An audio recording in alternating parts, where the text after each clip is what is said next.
Madam. Madam Ivan. Hi guys! Welcome back to my art inong pack. So, nakauwi ko lang. Galing ako actually ng malapit na Limuel, nanood ng volleyball. Kaya lang, naisip ko, ang dami kong gagawin. So, umuwi muna ako kasi mamayang madaling araw. Nagpa-plan kami na mag-imbak sa Manawag. At dapat hindi kasi nakakit na yung utak ko na mag-imbak kami. Kasi ang dami kong gustong ipag-pray. Mga blessing na ipagpasalamat. May mga gustong hilingin kay Lord. So, yeah. Oh my God. At naisip ko maglilinis muna ako. Ayokong umalis na makalat ang bahay. Makalat bang bahay? Sort of, medyo makalat ka. So, gusto ko maglinis muna. At the same time, lalaba. Ay, hello mga muning! So, ayan sila. Ayaw nyo na po, So, maglinis muna tayo. Actually, nandun sila Joven. Si ay nakabahan niya ng video. Ay, hindi ko pala napasok ulit sa ko. Update nga pala. Na to. So, until now, nagbubuko pa rin ako. And, medyo meron pa rin sakit. Sorry, makalat yung ko. So, meron pa rin akong nararamdaman very, very light. May konti pa akong nararamdaman. And, tuloy-tuloy pa rin naman yung iniinom kong antibiotic. Pero hindi ako umiinom ng painkiller. Parang lang. Kaya ko pa naman. Pag hindi pa rin ito nawala, baka magpa-laboratory ulit ako yung analysis ka. Pero sabi nung doktor, hindi naman ako doktor. Yung sabi nung doktor, yun ang gagawin ko. Diba? Nililit muna ako, medyo makalat. Magmamap, kung ano-anong mga gagawin dito sa bahay. Ila Joven ay nanonood. At mamaya ay uuwi ng Joven sa Cavite. Sa Paranaque. So yan, lilit muna ako gaya. Pag-upload ko ngayon. Do you wanna eat? Do you wanna eat? Ito maldita ka ito Huwag mga ngagat you don't bite me So, magpapakain tayo ng mga pusa. Ng ikat dog. You wait, okay? So, thank you ulit kay Amy. Thank you so much for the, parang panata niya na talaga to. Wait lang. Come here. Paghatian niyo yan. So, dalawa lang ilang ngayon. Hi, Ming! Say hi to the vlog! Ming, buti pa ako makain.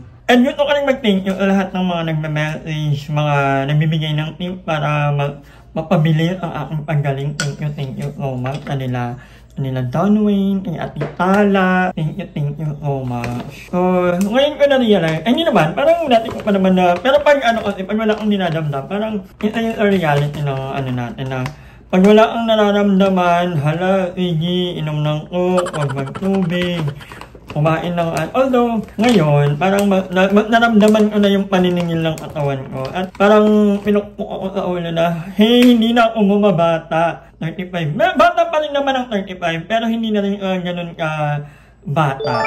So, mararamdaman na talaga natin na minsan naniningil na ang katawan natin. Kaya naman kailangan alagaan natin.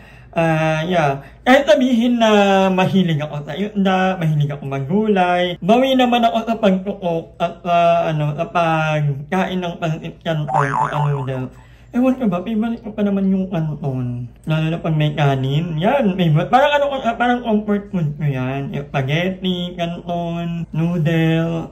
Ewan ko ba, inasanay ako. Bata pa lang ako, mahilig na talaga kami mag-noodle sa bahay. Pero balik pala yun. And yan, try natin ang belt natin na iwasan na yun, yung mga ganong mga hindi healthy na pagkain. Hindi ka naman sinasabi na 100% na pero piling ko makakaya ko kasi nararamdaman ko, parang ayoko nang maramdaman ulit.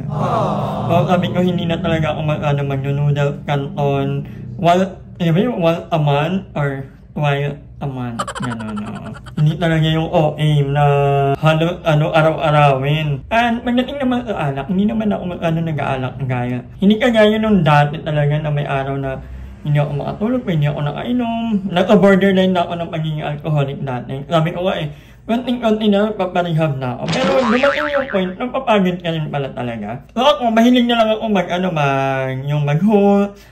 mag-inom ng mga bayot dito sa bahay, tagalinis na lang ako. All the time, nag-iinom sila, ako natutulog na or nanonood ng movie. Tapos pag natapos na sila, ako naman, pwedeng inabukasan ko na lilinisin or same time, maglilinis ako pagkatapos na mag-inom. Ganun na lang ang role ko. Nag-iinom pa rin naman ako, pero sobrang, very, very light na lang. Hindi na kagaya dati na hinahanap ng katawan ko. Ngayon parang feel na lang.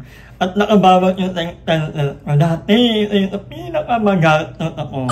So, thankful ako kasi hindi na ako nagiinom. Coke na lang talaga ang number 1 na kailangan kong balik sa katawan ko. Kasi college pa lang ako, nagiinom na ako ng coke. Naalala ko, nung college ako, pag vacant time, pagkakain ako ng lunch, lagi talaga ako may coke. Di baling maliit ang ulam ko, onti lang ang ulam ko, basta may coke. Which is bad. So, sa mga nanonood na wala pang anong nararamdaman, kung kaya nyo namang iwasan nyo na. Comment down below, ano ba yung mga healthy na pagkain na, kasi sabi na, lahat naman nga naman ng bagay. Hindi kasi ako so, ako, feeling ko, pag isda yung agulay, healthy na. Tama ba yun? Or, pag sobrang kain ng isda naman, hindi ba healthy? I don't know, kasi, ako talagang gayon, may ligaw sa isda. Pag merong pagkakataon na kung may pagpipilian ng baboy, isda talaga ang ulam ko, or gulay, pakbet, ang palaya, ganyan. Yun lang yung mga alam kong kainin. Pero ano ba yung mga healthy na pagkain na, alam mo yan, na magandang i-take almost everyday? Comment down below. Kaya, maglilinis muna ako. Ang hirap lang magkita sa buhay. Kaya, so, balik ako later. Linis muna ako. Ang sarap ng buhay. After kumain, matulog. Tulog ka? Ha? Good night. So, ilang araw din nandito sa Jovel ang kalit sa bahay. Stay parang 3 days. Pero mamaya uwi na ako eh. May ate katuhin sa and banding sila ng mom niya at mga pamangkin. Dahil malapit kaming umalis na. We will have our, ano mo sabihin? Basta abangan niya na lang. May abangan kayo sa amin. Totoo na. So, thankful ako kasi nung mga panahon na nandito sila Aye, yung i-Jobe. Actually, si Limuel din nandito rin kagabi. So, thank you so much. Thankful ako sa mga bayot kasi mga panahon ako'y hindi nadamdam. May kasama naman ako dito sa bahay. Kahit na nasa kwarto lang ako, iba yung feeling kapag alam mong may kasama ka sa bahay. Kahit nasa labas lang sila, nagkakwentuhan, at yung may narinig ako, alam kong hindi ako mag-isa. So, thank you so much, guys. By the way, yun nga, ito ba yung post na isang pool, yung ay welcome PJ of Yalta at ang nakalagay, hindi naman si PJ. Kasi feeling ko, kung ako yung magpapagawa ng tarpaulin, siyempre yung layout, ilang beses mong aayusin yun. Yung font, yung color ng font, yung layout mismo, anong picture ang gagamitin mo, nababagay. So, parang napaka-imposible na hindi nyo kilala si PJ of Yalta, knowing na yung nasa ibang sambalan. At ako nga hindi ako taga-Sambales ha, alam ko si EJ ay taga-Castillejo. Hindi naman magkalayo yan, parang ang oras lang. At knowing EJ na talagang kontesera yan sa lugar nyo, parang ang labo na hindi nyo makilala. Dapat kamukha naman sila, para naman silang pero hindi talaga. Na-weirdan lang ako. Anyway, ang init ng panahon ngayon, parang uulan, hindi ko maintindihan. And hi nga pala kay Ate Carissa Belen. Hi Ate Carissa Belen. I'll see you very, very soon. Hopefully. Diba? Hopefully, matuloy na talaga ang ating pagkikita. Kumusta naman kayo guys? Kumusta ang buhay-buhay?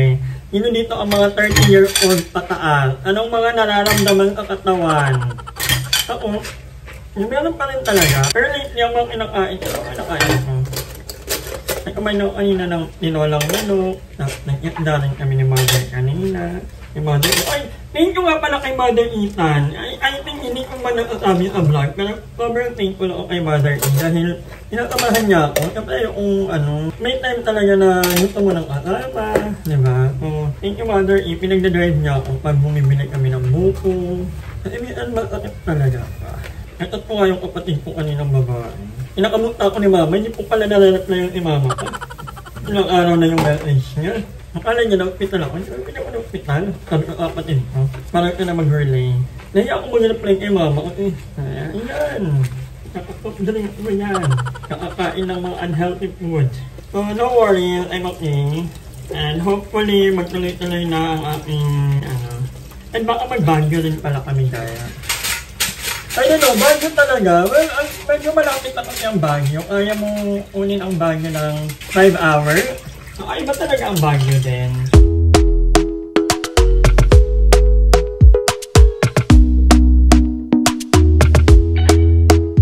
Talk to me nice, talk to me honestly. Look in my eyes, don't let it fall on me. Say you're a good guy, make me believe it.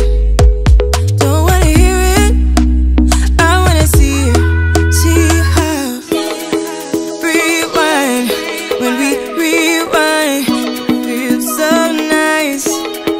We time, you I know how. So, ayan, tapos na ako maglinis. Actually, and kakain na tayo. Nagpa-deliver na lang ako ng food kasi natamad ako magluto. Ako lang mag-isa. Nakala ko nandito yung ibang bayo.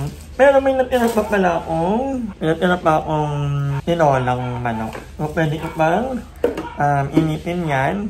And by the way, may itong malungkot na balita pala tayo. Namatay lang may Gloria Romero. Pandalo po sa family ni Gloria. Pero alam mo yun, nakakasad. Yung pinaka-tumatak na role niya, yung Magnifico. Nakakasad tanging yaman of course. But anyway, kakain na ako guys. And mag-edit na rin ako para ma-upload ko na to. Yung manawag namin. Sana matuloy.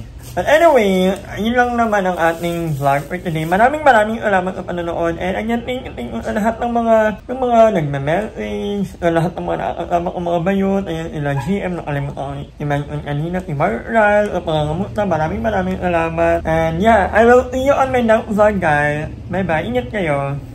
Hi! Maraming salamat sa panonood ng video na to. At kung natuwa ka, please don't forget to like and share this video. Mag-subscribe na rin kayo para bongga na. Yun lang.